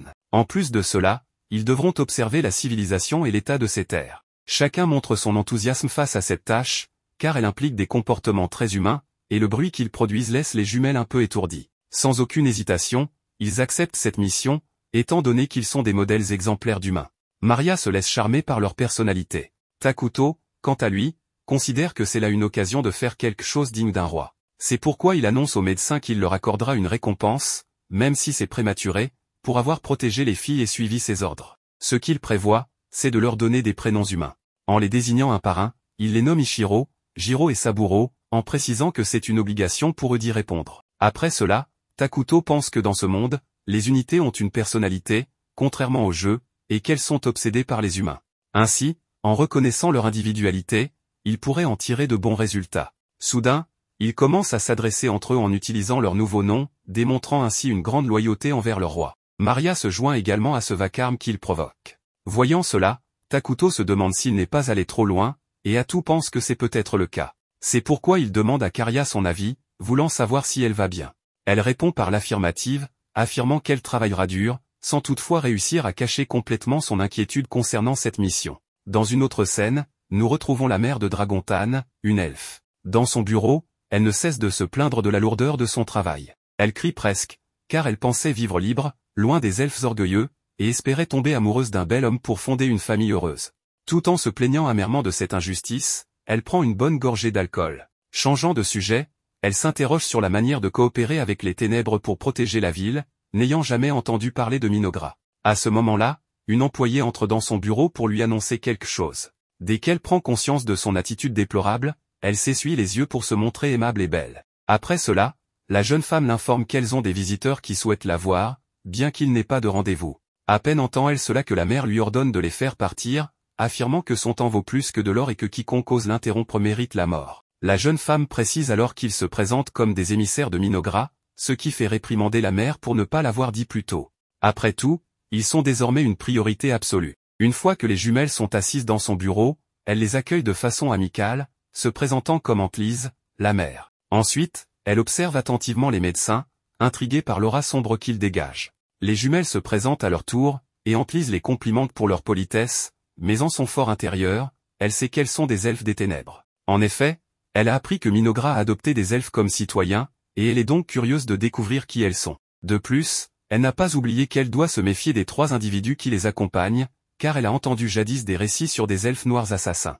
Un autre point qui l'inquiète est qu'on envoie des enfants comme émissaires, ce qui lui fait penser qu'ils cachent quelque chose. En y réfléchissant bien, elle se souvient du nom de famille Elfur que les deux viennent de mentionner, car Tonukapoli lui avait parlé d'elles, les jumelles que le roi de Minogra élève pour en faire les futures dirigeantes. À cette pensée, elle ne peut s'empêcher d'être stupéfaite. Désormais consciente qu'elles sont des personnes très importantes de ce pays, et qu'une erreur de sa part pourrait avoir de graves conséquences, elle tente de garder son calme et leur demande ce qui les amène dans sa ville. Comme Karia ne sait pas bien quoi répondre, Jiro demande la permission de parler, ce qu'elle accepte. Grâce à cela, Jiro explique qu'ils sont venus en visite suite à l'invitation de Pépé, le détenteur du bâton, et pour étudier et en apprendre davantage sur le mode de vie de ce pays. On pourrait donc considérer cela comme le premier pas d'un avenir prometteur, et cette visite comme un salut initial. De plus, ces jumelles sont encore en apprentissage, elles préfèrent donc éviter les conversations officielles. En entendant cela, Antlise se détend beaucoup, et pour confirmer, elle leur demande s'ils ne sont pas venus négocier des accords. Jiro répond que c'est exact, et qu'ils peuvent les voir comme de simples touristes, ce que Karia approuve. Antlise se sent soulagée que ce soit une rencontre informelle, bien qu'elle sache devoir faire attention pour ne pas offenser ces jeunes filles. C'est pourquoi elle propose de leur faire visiter la ville, car elle en connaît le moindre recoin. Elle pense que sa priorité est de leur offrir une bonne première impression, essentielle pour d'éventuelles négociations futures, tout en étant secrètement ravie de pouvoir s'éloigner de son travail. Peu de temps après, elle les emmène au marché pour qu'elles observent les environs, mais ne tarde pas à montrer un intérêt particulier pour le désir de boire, et l'on peut voir que Maria porte son attention sur sa poitrine. Takuto observe la scène de loin grâce à un système qui lui permet de les espionner, satisfait que tout se déroule bien.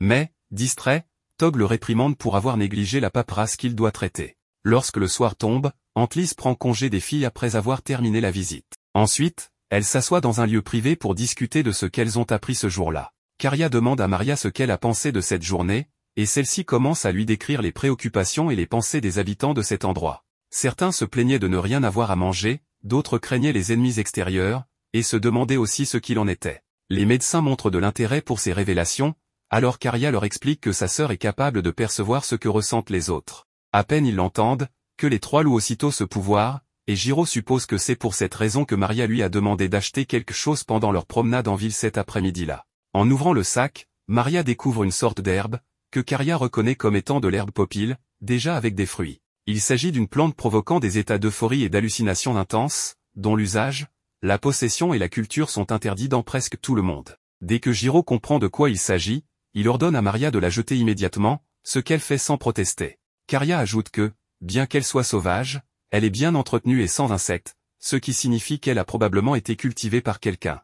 Jiro critique le fait qu'une telle plante circule sur les marchés de Dragontan, tandis que Karia déplore que cela se produise alors qu'Antlise travaille si dur. Avec sérieux, il suppose qu'ils doivent désormais redoubler de vigilance, et Jiro leur demande de bien protéger les 2 jeunes filles, les 3 étant d'accord sur la priorité absolue. Le lendemain, ils visitent la mine des veines de dragon, et les filles sont surprises de voir des cristaux au sol. On leur explique que la mine a été camouflée par la terre, mais qu'ils n'ont pas pu la cacher complètement. En observant ce qui s'étend devant elles, Karia se souvient des paroles que sa mère leur avait dites à toutes les deux, que le monde est rempli de choses et d'endroits magnifiques qu'elles ne connaissent pas encore. Puisque cet endroit en est justement un exemple, Maria prend sa main pour profiter pleinement de ce moment avec elle. Soudain, un homme inconnu intervient, leur disant que l'herbe popile pousse très bien ici, et s'excuse d'avoir élevé la voix de manière soudaine, conscient qu'elles sont les émissaires de Minogra. Il ajoute qu'il tient un commerce dans la ville, se présentant comme Vesta Cruquelin. Karia lui demande ce qu'il souhaite discuter, et il répond que, en tant que marchand, son intention est de négocier avec eux. Il a appris qu'ils allaient contrôler cette zone conjointement avec la nation, et souhaite donc leur faire une proposition, voudraient-elles cultiver ensemble de l'herbe popile? Face à cela, Karia lui demande en quoi cela profiterait à Minogra, et ce qu'elle pourrait dire à leur roi. Vesta leur indique que l'herbe popile se vend à un prix élevé, et que Minogra recevrait une part des bénéfices, étant prêt à faire plusieurs offres supplémentaires. Mais quand Karia cherche à en savoir plus, il lui répond qu'il vaut mieux ne pas en parler ici, et les invite donc à venir à cet endroit après le coucher du soleil, avant de leur remettre un parchemin. Ensuite, il ajoute qu'il est heureux de faire des affaires avec des personnes ayant une tendance au mal, car la mère est si inflexible qu'elle complique tout. Plus tard, les jumelles se réunissent à nouveau avec Antlise, à qui elles assurent avoir été très bien traitées depuis leur arrivée. Karia va même jusqu'à dire que, bien qu'elles ne soient pas importantes, elles sont disponibles pour toute difficulté. Antlise les remercie pour ces paroles, et se contente de leur demander de parler d'elle favorablement lorsqu'elles reverront le roi de Minogra. À cet instant, Vesta fait irruption dans la pièce avec plusieurs de ses hommes, et avant qu'on lui demande qui lui a donné la permission d'entrer, il déclare que son personnel lui a accordé l'accès. Il demande ensuite aux jumelles quelles décisions elles ont prises concernant la proposition qu'il leur a faite. Karia révèle qu'il s'agit de la proposition de cultiver ensemble de l'herbe popile, et Vesta suppose que, puisqu'elles ne sont pas venues le voir, il est venu pour avoir une réponse en personne. Antlise se demande alors si ces jeunes filles ont conclu un accord avec Vesta derrière son dos. Convaincu que si la ténèbre s'alliait avec Vesta, la ville serait perdue. Mais Karia lui demande ce qui ne va pas en la voyant inquiète, puis dit à Vesta qu'il est impossible de travailler avec quelqu'un comme lui, et qu'elles espéraient qu'il le comprenne en ne se rendant pas au rendez-vous. Sans plus lui prêter attention, Antlise demande à Karia si c'est un problème qu'il s'occupe de ses hommes, car s'ils ne se comportent pas bien et provoquent un conflit, elle ne pourra plus regarder son roi en face. Comprenant bien ses intentions, Antlise répond qu'elle ne doit pas s'inquiéter, leur donnant la permission de s'occuper d'eux comme bon leur semble, tout en les accusant de ruiner sa ville. Les médecins se placent alors devant Vesta et ses hommes, mais soudain, celui-ci sort une seringue étrange. Karia suppose qu'il s'agit d'un concentré d'extrait d'herbe popile, pouvant rendre accro à vie après une seule injection. Sachant cela, elle demande à Vesta s'il mesure bien ses actes, car poser la main sur elle signifie devenir un ennemi de Minogra, ce qui serait extrêmement stupide.